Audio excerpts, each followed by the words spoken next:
1947 का हिंदुस्तान एक मुल्क जहां ब्रिटिश ने सदियों तक हुकूमत की, हर किसान हर मजदूर के पसीने को चुराया और अपना खजाना भरा।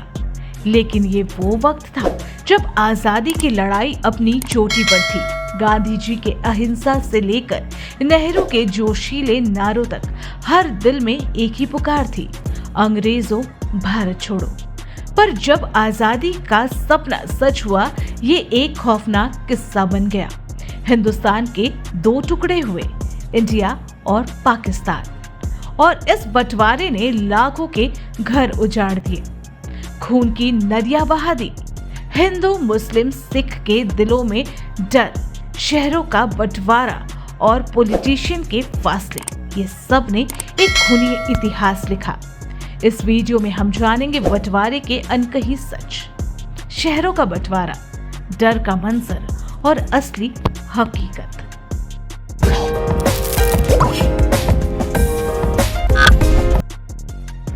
बंटवारे की कहानी 19th सेंचुरी से शुरू होती है, जब ब्रिटिश ने हिंदुस्तान पर पूरा कब्जा किया। 1857 की क्रांति के बाद जब सिपाहियों ने बगावत की, ब्रिटिश ने सख्त हुकूमत शुरू की। इस दौर में सर सैयद अहमद खान एक मुस्लिम स्कॉलर सामने आए। उन्होंने देखा कि मुस्लिम तालीम और नौकरी में पीछे पड़ रहे हैं। 1975 में उन्होंने अलीगढ़ मुस्लिम यूनिवर्सिटी शुरू की ताकि मुस्लिम नौजवान आगे बढ़े। लेकिन सर सैयद खान ने कहा कि हिंदू और मुस्लिम के मजहब और रिवाज अलग है और उनके इंटरेस्ट एक नहीं हो सकते। ये बात बाद में टू नेशन थ्योरी का पहला बीज बनी। 1941 के सेंसस के मुताबिक हिंदुस्तान की पॉपुलेशन लगभग 39 करोड़ थी, जिसमें 66% हिंदू, 24% मुस्लिम और 7% सिख बाकी। मुस्लिम इलाकों में जैसे पंजाब और बंगाल, मुस्लिम का डर था कि आजादी के बाद हिंदू मेजॉरिटी कांग्रेस उनका हक छीन लेगी।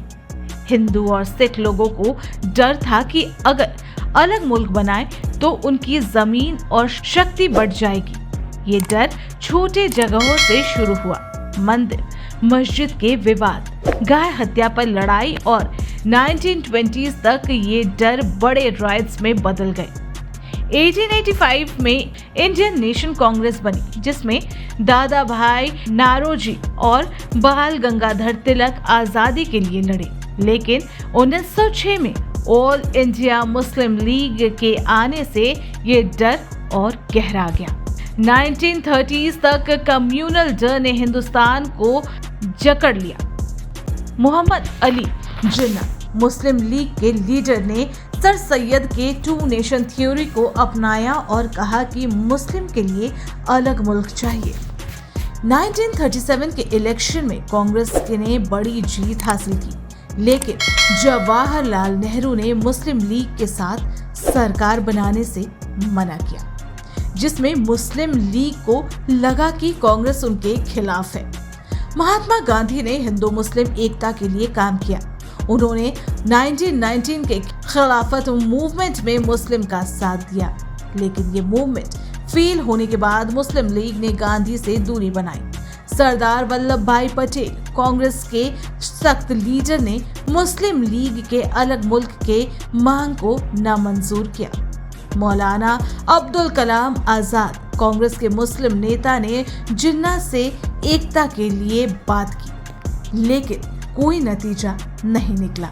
1940 के लाहौर रेजोल्यूशन में मुस्लिम लीग ने पाकिस्तान के लिए ऐलान किया, जिसमें मुस्लिम मेजॉरिटी इलाके अलग मुल्क बनाए। इसके बाद कम्युनल राइट्स और भड़क गए। 16 अगस्त 1946 को जिन्ना ने डायरेक्ट एक्शन डे का ऐलान किया, जिससे कलकत्ता किलिंग शुरू हुए। 4000 लोग मरे, 10,000 घायल हुए। ये राइट्स बिहार और नोआखाली तक फैल गई। हिंदू, मुस्लिम और सिख के दिलों में डर था। मुस्लिम को लगा कांग्रेस उन्हें दबाएगी और हिंदू सिख को लगा कि उनकी जमीन छिन जाएगी। ये डर और पॉलिटिशियंस के फैसलों ने बंटवारे को और करीब लाया। 1906 तक हिंदुस्तान में खून की होली खेली जा रही थी। कलकत्ता के राइट्स के बाद पंजाब और बिहार में भी आग फैल गई, जिसमें हजारों मरे। इस हंगामे में लॉर्ड माउंटबेटन ब्रिटिश का आखिरी वायसराय मार्च 1947 में आया। ब्रिटेन वर्ल्ड वॉर II के बाद टूट चुका था और उन्हें माउंटबेटन को कहा, जल्दी से हिंदुस्तान छोड़ो। माउंटबेटन ने 3 जून 1947 को ऐलान किया 15 अगस्त 1947 को आजादी होगी और हिंदुस्तान 2 मुल्क बनेगा, इंडिया और पाकिस्तान। ये सिर्फ 10 हफ्तों का वक्त था। एक बड़ा संकट। साइरल रेडक्लिफ, एक ब्रिटिश लॉयर जिसने हिंदुस्तान के बारे में कुछ नहीं जानता था, रेडक्लिफ लाइन बनाई जिसे पंजाब और बंगाल के टुकड़े हुए। लेकिन ये लाइन एक बड़ी उलझन थी। लाहौर, जहां 60% मुस्लिम और 40% हिंदू सिख थे, पाकिस्तान को दिया गया। हिंदू और सिख के पास वहां 70% दुकानें और जमीन थी, इसलिए लोगों को लगा था लाहौर भारत में जाएगा, लेकिन लाहौर पाकिस्तान को दिया गया क्योंकि पाकिस्तान को एक बड़ा शहर चाहिए था। कराची तब छोटा था और रावलपिंडी इतने अहम नहीं। कोलकाता, जहां 64% हिंदू और 33% मुस्लिम थे, इंडिया को मिला। अमृतसर, जहां 50% सिख, 30% मुस्लिम और 20% हिंदू थे, इंडिया को मिला। लेकिन उसकी इकोनॉमी मुस्लिम ट्रेडर्स पर निर्भर थी। जिन्ना ने कहा ये लाइन मुस्लिम इलाकों के खिलाफ है, जबकि नेहरू और पटेल ने कहा यह जरूरी था। गांधी ने बंटवारा रोकने के लिए भूख हड़ताल किया, लेकिन उनकी बात किसी ने नहीं सुनी। ये उलझा हुआ बंटवारा और फैसले ने बंटवारे को एक खूनी हंगामा बना दिया। 15 अगस्त 1947 को इंडिया और पाकिस्तान आजाद हुए, लेकिन ये कोई खुशी का दिन नहीं था। पंजाब में हिंदू, सिख और मुस्लिम एक दूसरे पर टूट पड़े, घर जले, बाजार उजड़ गए और लोग तलवारों से काट दिए गए। बंगाल में राइट्स ने मोहल्ले खाली कर दिए। 1947 के राइट्स में 2 लाख से 20 लाख लोग मरे। सही गिनती किसी को नहीं पता। लाहौर के हिंदू सिख जो शहर के अमीर व्यापारी थे, अपनी दुकानें छोड़ भाग गए और अमृतसर के मुस्लिम अपना सब कुछ हार गए। 1.4 करोड़ लोग अपना घर छोड़ने को मजबूर हुए। ये थी दुनिया की सबसे बड़ी माइग्रेशन। औरतों पर बड़े जुल्म हुए। लगभग 75,000 से 1 लाख औरतों पर हमला हुआ और उन्हें उठा लिया गया। गांधी ने कलकत्ता में राइट्स रोकने के लिए अपनी जान दांव पर लगाई, लेकिन 30 जनवरी 1948 को एक हिंदू एक्सट्रीमिस्ट नाथुराम गोडसे ने महात्मा गांधी को इसलिए मारा क्योंकि उनको लगता था कि गांधी मुस्लिम के लिए ज्यादा सॉफ्ट है और हिंदुओं के इंटरेस्ट को इग्नोर कर रहे हैं। पार्टीशन के टाइम पर जो हिंदू मुस्लिम राइट्स हुए, उसमें गोडसे को लगा कि गांधी सिर्फ मुस्लिम की तरफदारी कर रहे हैं और उन्होंने हिंदुस्तान के सफरिंग पे ध्यान नहीं दिया। गोडसे का मानना था कि गांधी ने नॉन वायलेंस और अपीसेटमेंट पॉलिसीज की वजह से हिंदुस्तान कमजोर हो रही है। उन्होंने कोर्ट में भी यही कहा कि गांधी का इन्फ्लुएंस इतना ज्यादा था कि सरकार भी उनकी बात मान लेती थी, चाहे डेमोक्रेसी का प्रोसेस कुछ भी हो।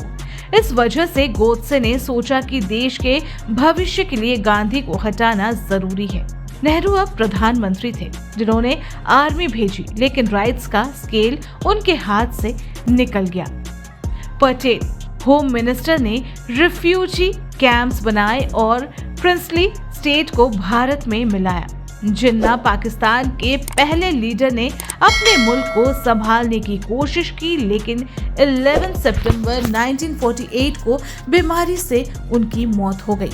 माउंटबेटन ने आजादी के बाद जल्दी हिंदुस्तान छोड़ा, अपने फैसलों का बोझ छोड़कर। ये पॉलिटिशियंस के फैसले, रेडक्लिफ का गलत बंटवारा, कांग्रेस का जल्दी मंजूर करना, मुस्लिम लीग का विरोध ने हिंदुस्तान को एक खूनी मैदान बना दिया। इंडिया पाकिस्तान बंटवारा एक ऐसा इतिहास है जो डर, नफरत और पॉलिटिशियंस के फैसलों से बना। सर सैयद के अलग आइडेंटिफाई के विचार से लेकर रेडक्लिफ के गलत लाइन तक ये कहानी है शहरों के टुकड़े होने की, लोगों के उजड़ने की और एक मुल्क के दो हिस्सों में बंट जाने की। ये वीडियो पसंद आई हो तो लाइक, शेयर और सब्सक्राइब करना ना भूलें। Thanks for watching.